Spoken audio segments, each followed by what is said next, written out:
6 days before he died, Kyle Busch won a race. And nobody, not his team, not his family, not NASCAR itself, saw what was coming next. That single fact is what makes this story so impossible to process. Not the illness. Not the speed of it. But the fact that Kyle Busch, one of the greatest drivers in the history of American motorsport, was still winning races less than a week before he took his last breath. He was not slowing down. He was not stepping back. He was doing exactly what he had done for over 2 decades, competing, winning, and pushing forward. And then, without warning, he was gone. This is the full story of what happened to Kyle Busch, the timeline, the 911 call, the medical truth, and the legacy that no one can erase. On May 15, 2026, Kyle Busch won the NASCAR Craftsman Truck Series race at Dover Motor Speedway. It was his 234th career win across NASCAR's 3 national series, the most of any driver in history. He was fastest in practice, won the pole, led the most laps, and crossed the finish line first. That was a typical Kyle Busch performance. That was who he was. 2 days later, on May 17th, he competed in the NASCAR All-Star race, finishing 17th.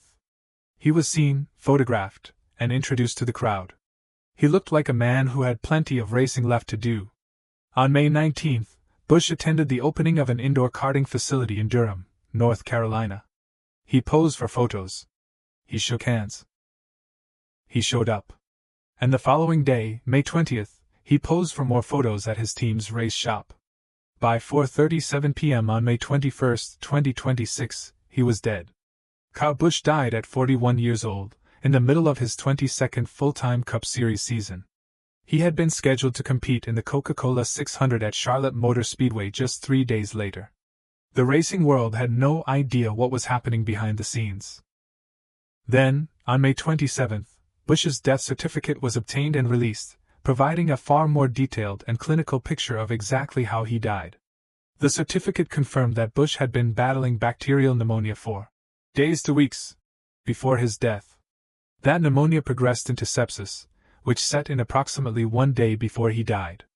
The sepsis then triggered a condition called disseminated intravascular coagulation, DIC, which is the abnormal formation of clots throughout the blood vessels, cutting off blood flow to vital organs.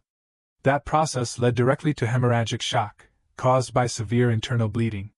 The DIC and hemorrhagic shock lasted for hours before his body gave out. To understand what sepsis actually is, it is not the infection itself that kills, it is the body's extreme, overactive response to that infection. The immune system releases chemicals to fight off the bacteria, but with sepsis, the response spirals completely out of control. It causes widespread inflammation, forms microscopic blood clots, and makes blood vessels leak. It overwhelms every system in the body simultaneously. According to the U.S. Centers for Disease Control and Prevention, at least 1.7 million adults develop sepsis every year in the United States. At least 350,000 of them die. And critically, 1 in 3 adults who die in a hospital had sepsis during their stay. Once it reaches the stage that Busch's did, with DIC and hemorrhagic shock, it moves with terrifying speed. Doctors can fight it, but they cannot always stop it.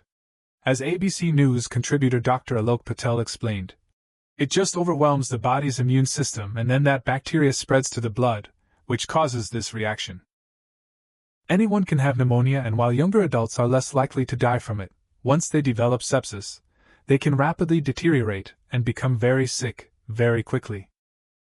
Here is the part of this story that hits the hardest, because in hindsight, the warning signs were already there. On May 10th, 11 days before his death, Busch was racing at Watkins Glen International in New York. Near the end of that Cup Series race, he radioed his team and said, "I'm gonna need a shot." He was asking for a doctor to meet him at his motorhome after the finish. The television broadcast explained that Busch had been struggling with a sinus cold, made worse by the intense G-forces and elevation changes at the road course. He finished the race in 8th place and pushed through. 5 days later, he won at Dover. But even after that victory, when reporters spoke to him on May 16th, the day after the truck's win, Busch acknowledged he was not well. He said, "You can kind of hear it, I'm still not great. The cough was pretty substantial last week." He was describing his own symptoms openly. But like many professional athletes, he kept going. He attended public events.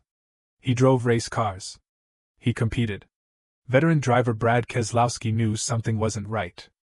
After Busch's death, Keselowski confirmed he had been aware Busch was unwell, though he declined to share specifics. Then he explained the pressure that athletes face in situations like this, and why they rarely stop. "There's no shortage of drivers that would love to take my seat or anybody else's seat if we weren't feeling well, and I think every driver feels that pressure. All athletes do. It's not unique to NASCAR in that sense. We're all thinking to ourselves, I don't want to be replaced. So you try to power through it the best you can." Keselowski also said that after watching Busch win at Dover, those concerns had faded from his mind entirely. Nobody expected what came next. The numbers Kyle Busch leaves behind are unlike anything NASCAR has ever seen, and may never see again. 234 total wins across NASCAR's 3 National Series, more than any driver in history. 63 Cup Series victories, ranking 9th on the all-time list. 102 wins in the O'Reilly Auto Parts Series, a record. 69 wins in the Craftsman Truck Series, also a record. 2 Cup Series championships, in 2015 and 2019, both won with Joe Gibbs Racing. His 2015 title stands as one of the most remarkable championship runs in NASCAR history. He missed the first 11 races of the season due to a broken foot, came back, won 5 races, and claimed the title at Homestead.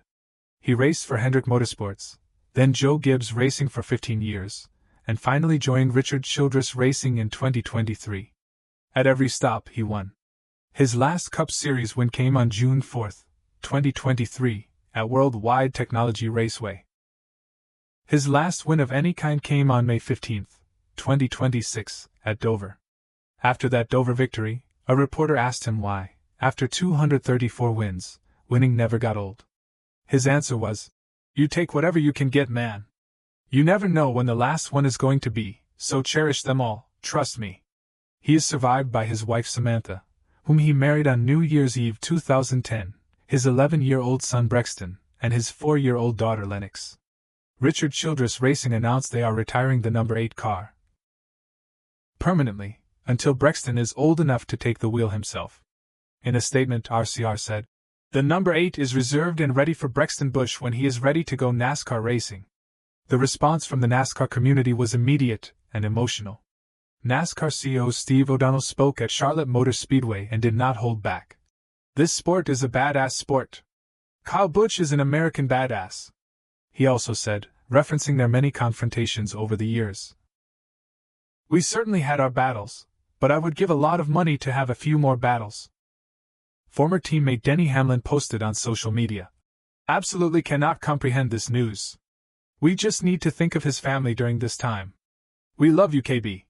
Brad Keselowski posted simply, "Absolute shock. Very hard to process." The Coca-Cola 600 went ahead as planned on May 24. NASCAR CEO O'Donnell said the decision was straightforward. "Kyle Busch would probably be pretty pissed if we didn't race. So we're going to honor his memory and make sure people know what he was all about." Before the race, the Busch family attended the event in person for a pre-race tribute. All 39 cars in the field carried a small black number 8 decal.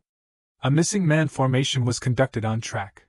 The following weekend, Ricky Stenhouse Jr. raced with Kyle Busch's old NOS Energy drink paint scheme, the same one Busch used until 2017, a scheme that carried 22 of his record 102 O'Reilly Auto Parts Series wins. The last photograph ever taken of Kyle Busch was on May 17, 2026. At Dover Motor Speedway, 2 days after his final win. He was smiling. He was healthy-looking. He was rowdy. 4 days later he was gone. He was not retired. He was not winding down. He had just won a race. He had just reminded the world exactly who he was. And then a bacterial infection that had been quietly building inside his body for weeks finally took over, and not even the best doctors in Charlotte could stop it. His brother Kurt Busch said that Kyle had been his hero, his rival, and his best friend, and that there were no words. There rarely are, in moments like this. Kyle Busch said it himself, standing at the window of his car after a victory in 2023. "You never know when the last one is going to be." He was right. He just didn't know how right he was. If this story hit you, like, subscribe, drop your favorite Kyle Busch moment in the comments, and share this with a NASCAR fan. It takes 5 seconds. Do it now.